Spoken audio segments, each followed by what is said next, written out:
இன்னைக்கு இந்த வீடியோல நம்ம ரொம்பவே விசித்திரமான அதே சமயம் சுவாரஸ்யமான ஒரு புவிசார் அரசியல் நிகழ்வை தான் பார்க்க போறோம். பொதுவா எந்த ஒரு நாடா இருந்தாலும் அவங்களோட வருடாந்திர பட்ஜெட்டை ரொம்ப துல்லியமா திட்டமிட்டு வெளியிடுவாங்க இல்லையா? ஏன்னா அதுதான் ஒரு நாட்டோட பொருளாதார நாடு துடிப்பு. ஆனா சமீபத்துல பாகிஸ்தான் தங்களோட மத்திய பட்ஜெட்டை திடீர்னு தாமதப்படுத்தினாங்க. இது ஏன் நடந்துச்சு?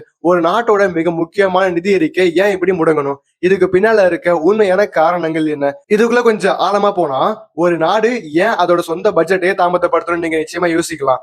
ஆய்வுகள் என்ன சொல்லுதுன்னா இந்த தாமதம் சும்மா சாதாரணமான ஒரு நிர்வாக சிக்கலோ இல்ல தொழில்நுட்ப கோளாறோ கிடையாது. மாறாக திரைக்கு பின்னால இருக்க ஒரு மாபெரும் அதிகார போராட்டத்தோட ஒரு நேரடி அறிகுறி தான் இது. திரைக்கு பின்னாடி ஒரு குதிச்சுட்டு இருக்க ஒரு மாபெரும் அதிகார போராட்டத்தோட நேரடி அறிகுறி தான் இது. யார் அதிகாரத்தை தக்கி வைக்கிறது, நிதியை கட்டுப்படுத்துறது யாரு அப்படிங்கிற ஒரு மிகப்பெரிய போட்டியால தான் இந்த பட்ஜெட் முடக்கம் நடந்திருக்குன்னு பல மூலங்கள் ரொம்பவே நடுநிலையே சுட்டி காட்டுது. பகுதி ஒண்ணுல சாத்தியமில்லாத முக்கோணம் மற்றும் முரண்பட்ட கோரிக்கைகள். இந்த பிரச்சனையை தூண்டுற 3 முக்கிய கதாபாத்திரங்கள் இருக்காங்கன்னு இந்த பகுப்பாய்வு நமக்கு சுட்டி காட்டுது. சிவிலியன் அரசாங்கம், ராணுவ அமைப்பு, அப்புறம் சர்வதேச நாணய நிதியம், அதாவது IMF. அடிப்படையில பாத்தீங்கன்னா இது IMF-க்கும் இராணுவத்துக்கும் இடையிலான ஒரு நேரடி மோதல் தான். தரவுகள் என்ன தெளிவுபடுத்துதுன்னா, ஒரு பக்கம் IMF குடிநீர், கல்வி, போக்குவரத்துன்னு மக்கள் நலன் சார்ந்த பட்ஜெட்டை உருவாக்கணும்னு கடுமையான நிதி ஒழுக்கத்தை கடைபிடிக்கணும்னு, ஆனா இதுக்கு நேர்மாறா மறுபக்கம் ஈரானும் தங்களோட பாதுகாப்பு துறைக்கான செலவுகளை பெரும் அளவுல அதிகரிக்கணும்னு ரொம்பவே கடுமையா கோரிக்கை வைக்கிறாங்க. இது ஒரு சாத்தியமில்லாத முக்கோண போராட்டமா மாறி இருக்கு. இந்த 2 முரண்பட்ட கோரிக்கைகளுக்கு நடுவுல சிவிலியன் அரசாங்கம் நிஜமாவே மாட்டிக்கிட்டு தவிக்குது. ஒரு பக்கம் சாதாரண மக்களுக்காக செலவு பண்ண அவங்க கிட்ட போதுமான நிதி இல்ல. இன்னொரு பக்கம் நாட்டை இயக்கிற ராணுவத்தோட பேச்சுவையும் தட்ட முடியாது. அதாவது சிவிலியன் அரசாங்கம் தனிச்சையா செயல்படுறது இல்லைன்னு இந்த அறிக்கை வெளிப்படுத்துது. சொல்ல போனா பிரதமர் ஷெபாஸ் ஷரீப் தன்னோட பதவியை தக்க வச்சுக்கணும்னா ராணுவ தளபதி அசிம் முனிரோட ஒவ்வொரு கோரிக்கைக்கும் எஸ்ஆர் தான் சொல்லி ஆகணும்னு இந்த தரவுகள் நமக்கு ஆணித்தனமா கூறுது. இதோட நேரடி விளைவு அடிப்படை மக்கள் நலன் முழுமையா ஓரங்கட்டப்படுது. பகுதி 2ல த கிரெடிட் கார்டு எக்கானமி, அதாவது கடன் அட்டை பொருளாதாரம். இப்போ அரசியல் நிலைமையில இருந்து இந்த பொருளாதார நெருக்கடியை இயக்குற அந்த அடிப்படை உண்மைக்கு வருவோம். இது ரொம்பவே சிறப்பா விளக்குற ஒரு எளிமையான ஒப்பீட்டை கவனிங்க. நாட்டோட வருமானம் வெறும் 10 ரூபாய்னா அவங்களோட செலவு 100 ரூபாயா இருக்கு. இது ஏதோ கற்பனையில தரவுகள் காட்டுற நிதர்சனம். எந்த ஒரு பொருளாதாரத்திலையும் வருமானத்தை விட செலவு பல மடங்கு அதிகரிக்கும் போது அந்த வீழ்ச்சிங்கிறத தவிர்க்கவே முடியாத ஒண்ணா மாறிடுது. இந்த மோசமான நிதியேற்ற தாழ்வு தான் பாகிஸ்தானோட தற்போதைய எல்லா பொருளாதார சிக்கல்களையும் அடிப்படை காரணம்னு இந்த பகுப்பாய்வு நமக்கு ரொம்பவே ஆழமா சுட்டி காட்டுது. இந்த ஆபத்தான நிலையை விளக்குறதுக்கு தரவுகள் ஒரு ரொம்பவே சுவாரஸ்யமான கிரெடிட் கார்டு மனநிலையை உதாரணமா காட்டுது.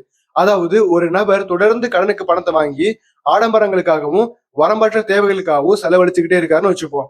ஆனா அந்த இறுதி ரசீதை அடைக்கிற எண்ணமோ இல்ல திறனோ அவருக்கு கொஞ்சம் கூட கிடையாது. இதுதான் தற்போதைய பாகிஸ்தான் பொருளாதாரத்தோட மனநிலைன்னு கூறப்படுது. எப்ப பாரு கடனையே நம்பி இருக்கிற இந்த மனநிலையால அந்த நாடு ஒருபோது நிதி சுதந்திரம் அடையவோ இல்ல பல பில்லியன் டாலர் சர்வதேச கடன்களை திருப்பி செலுத்தவோ வாய்ப்பே இல்லாம போயிருது. பகுதி 3, பொது பிம்பம். IMF-ஐ நிஜமாவே தவிர்க்க முடியுமா? நாட்டோட உள்நிலைமை எவ்வளவு மோசமா இருக்க வெளி உலகத்துக்கும் பொதுமக்களுக்கும் அதிகாரிகள் முற்றிலும் மாறுபட்ட ஒரு பிம்பத்தை காட்ட முயற்சிக்கிறாங்க. அவங்களோட மேடை பேச்சுகளுக்கும் உண்மையான பொருளாதார நிலைக்கும் நடுவுல இருக்க அந்த மிகப்பெரிய இடைவெளியை பாருங்க. இன்னும் 6 மாசத்துல பாகிஸ்தானுக்கு IMF-ஓட உதவியே தேவைப்படாது. பாகிஸ்தான் பாதுகாப்பு அமைச்சர் கவாஜ் ஆசிப் சொன்ன வார்த்தைகள் தான் இது. பாகிஸ்தான் தொலைக்காட்சிகள்ல இந்த அறிக்கை எப்படி ரொம்ப முக்கியமா முன்னிலைப்படுத்தப்பட்டுச்சுன்னு மூலத்தரவுகள் நமக்கு காட்டுது.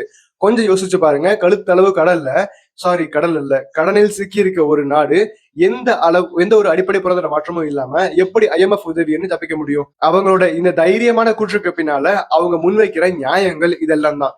உலக அளவுல தங்களோட ஆயுதங்களுக்கு மிகப்பெரிய தேவை இருப்பதாகவும் அதன் மூலமா 1.5 பில்லியன் டாலர்கள் மற்றும் 4 பில்லியன் டாலர்கள் மதிப்பிலான மாபெரும் ஆயுத ஒப்பந்தங்கள் கையெழுத்தாகி இருக்கிறதாவும் அரசு செய்திகள் தொடர்ந்து வெளியிடுறாங்க.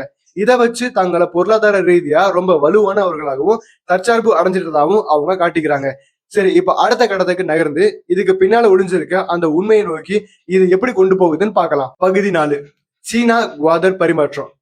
இப்ப நம்ம இந்த பகுப்பாய்வோட மிக முக்கியமான கட்டத்துக்கு வந்துட்டோம். இவ்வளவு பெரிய ராணுவ ஒப்பந்தங்களுக்கும் ஆயுத கொள்முதல்களுக்கும் பின்னாடி இருக்க ஒரு உண்மையான ஒரு உத்தி தான் என்ன? இந்த தரவுகள்ல ரொம்பவே சுவாரஸ்யமான ஒரு விஷயம் என்னன்னா, பாகிஸ்தானோட ஒட்டுமொத்த ஆயுத களஞ்சியத்துல சுமார் 82% சீனா கிட்ட இருந்து தான் வருது. மத்த நாடுகளோட பங்களிப்பு வெறும் 18% மட்டும்தான். தற்போதைய பாகிஸ்தான் அரசு ஆயுதங்களுக்காக பாரம்பரிய மேற்கத்திய நாடுகளை விட சீனாவை தான் எந்த அளவுக்கு பெருமளவு சார்ந்து இருக்குங்கிறத இந்த தகவல் நமக்கு மிக தெளிவா உறுதிப்படுது. இங்கதான் ரொம்பவே தர்க்க ரீதியான ஒரு மிகப்பெரிய கேள்வி எழும்புது. ஒரு பக்கம் கஜானா முற்றிலும் காலியா இருக்குன்னு பொருளாதார தரவுகள் ஆணித்தனமா சொல்லுது. அப்ப எப்படி இவ்வளவு விலை உயர்ந்த அதிநவீன ராணுவ ஆயுதங்களை வாங்குறாங்க? பாரம்பரிய மேற்கத்திய நட்பு நாடுகள் ஆயுதங்களை விற்கும்போது கட்டாயமா பணத்தையோ இல்ல வெளிப்படையான வர்த்தக ஒப்பந்தங்களையோ எதிர்பார்ப்பாங்க. ஆனா சீனாவோட நடந்த ஒப்பந்தம் பணத்தை அடிப்படையா வச்சது கிடையாதுன்னு தரவுகள் சொல்லுது. கஜானாவுல பணமே இல்லைன்னா அப்புறம் ஆயுதங்களுக்கு பதிலா என்னதான் கொடுக்கப்படுது? ஆக இங்க முக்கியமான விஷயம் என்னன்னா, இந்த மூலத்தரவுகள் முன்வைக்கிற ஒரு மிகப்பெரிய அதிர்ச்சியூற்ற குற்றச்சாட்டு இதுதான். படி 1, பாகிஸ்தான் சீனாவிடம் கடற்படை அணுசக்தி நீர்மூழ்கி கப்பல்களை கோருது. படி 2, இந்த அதிநவீன ஆயுதங்களுக்கு ஈடா சீனாவுக்கு ரொம்பவே மூலோபாய முக்கியத்துவம் வாய்ந்த குவாதர் கடற்படை தளத்தோட அணுகலை வழங்குது.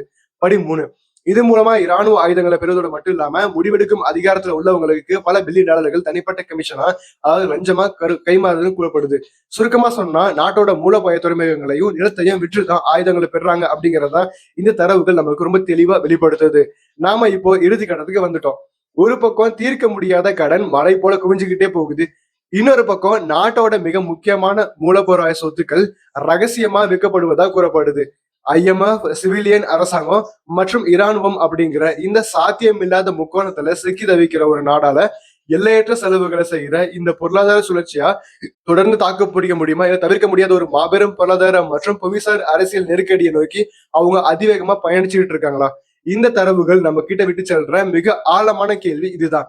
இதெல்லாம் எதிர்கால ஆசிய புவிசார் அரசியல்ல எத்தகைய மாபெரும் அதிர்வலைகளை ஏற்படுத்தணும்னு நாம பொறுத்திருந்துதான் பார்க்கணும்.